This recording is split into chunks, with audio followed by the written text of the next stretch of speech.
Saya adalah apakah karena sekarang itu anak-anak muda bahkan umur belia itu sudah melakukan hubungan seks itu tidak tabu tadi sekarang. Apakah hubungan seks dengan memakai pengaman kondom gitu kan? Apakah itu bisa mencegah terjadinya HIV? Itu aja. Terima kasih. Wabillahi taufiq. Assalamualaikum warahmatullahi wabarakatuh. Iya. Anut seks bebas, Pak. Kenapa? Saya bebas melakukan hubungan seks sama suami saya, mau di kamar mandi kek.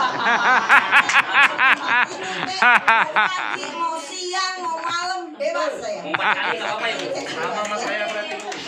Ya, maksud dengan HIV adalah seks yang berisiko, hubungan seks yang berisiko. Apa itu hubungan seks yang berisiko? Hubungan seks yang berganti-ganti pasangan tanpa alat pencegah. Dalam hal ini candy, kondom, ya. Atau hubungan seks yang monogami, ya. Tetapi memang pasangan seksnya sudah terinfeksi HIV. Itu juga berisiko, ya. Jadi jangan seks bebas, ya, karena sekali lagi nanti akan jadi bias. Oke. Nah, kemudian bagaimana dengan yang sejenis, gitu ya? Nah, kalau hubungan sejenis, ini saya dalam perspektif kesehatan masyarakat ya, Pak, ya. Kalau hubungan sejenis lesbian itu kecil, Pak, kemungkinannya. Lebih kecil. Kenapa? Karena nggak ada penetrasi. Betul nggak? Kan lesbian, LGBT, lesbian, gay, biseksual, dan transgender. Ya, kalau tadi sejenisnya adalah lesbian, itu kecil terjadinya. Kenapa? Karena tidak ada penetrasi. Ada kemungkinan tetapi kecil. Lalu bagaimana dengan gay? Tolong dipahami juga, ketika kita bicara gay, kalau gay, pemikiran gay, dia tidak melakukannya juga tidak berisiko, Pak. Nah, kalau yang melakukan disebut dengan lelaki yang seks dengan lelaki.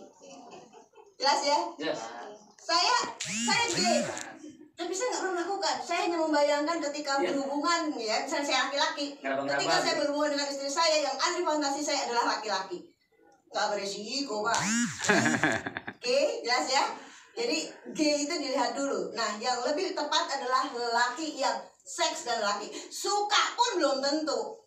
Kalau nggak melakukan. Kalau nggak melakukan, nggak beresiko. Iyalah. Yang melakukan. Betul ya? Iyalah. Jadi lelaki yang seks dengan lelaki. Itu untuk yang sejenis. Lalu bagaimana dengan bi? Ya, kalau bi, kan kita bicara LGBT. Bi jelas resikonya lebih besar. Kenapa ketika bicara bi berarti dia melakukan hubungan lebih dari satu pasangan. Depan oke, belakang juga ayo, gitu kan?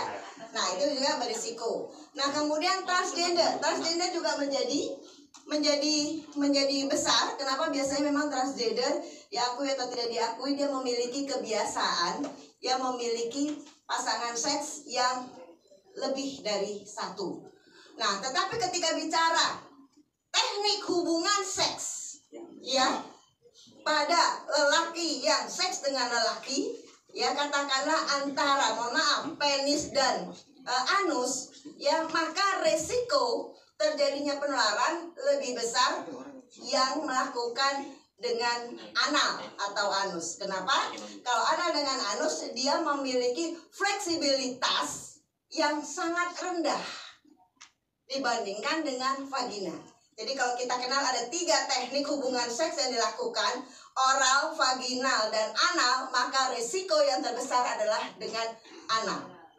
Jelas? Tetapi kemudian ternyata ketika anal dengan anal yang monogami, yang satu pasangan, itu juga resikonya lebih rendah, ya, dengan vaginal yang ternyata berganti-ganti pasangan.